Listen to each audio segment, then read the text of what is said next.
A new terrifying account of a runaway ride in a Toyota.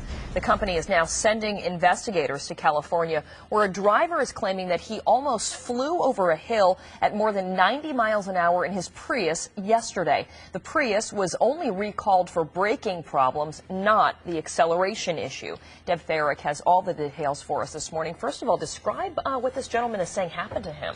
Well, and this is what's so fascinating, because there have been so many more reports. People are so much more aware that they are taking steps. We heard him say that the floor mat was perfect. So is this more evidence than the problem really is? Well, what's so interesting is that the driver, Jim Sykes, said he was traveling east on Interstate 8 outside the San Diego area when he attempted to pass a slower vehicle. He says he pushed down on the gas pedal and it just, something wasn't working. Something funny was happening. It just didn't come back. It was stuck there. Now, the car hit 90 miles an hour as he was trying to slow down, avoid other drivers, and avoid going over a cliff. And at a news conference yesterday afternoon, he relived part of that runaway ride.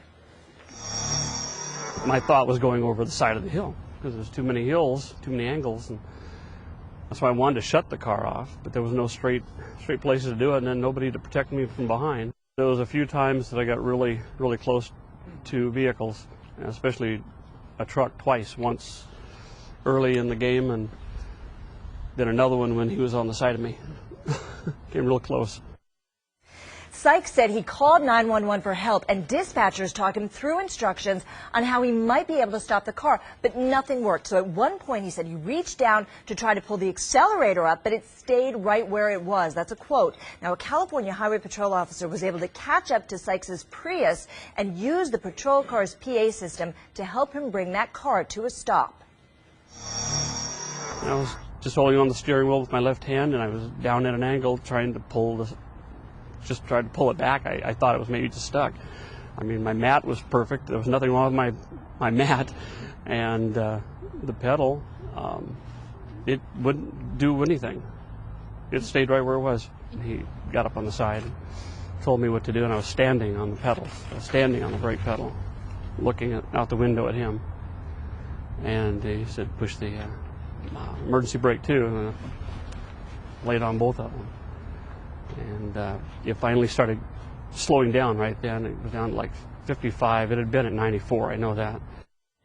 Toyota issued a statement saying it was notified of the incident and had sent a field technical specialist to San Diego to investigate the report and offer assistance. And, you know, what's really so interesting about all of this is that, in fact, many people have been reporting the similar thing that's going on, where the pedal is simply not speaking to the engine.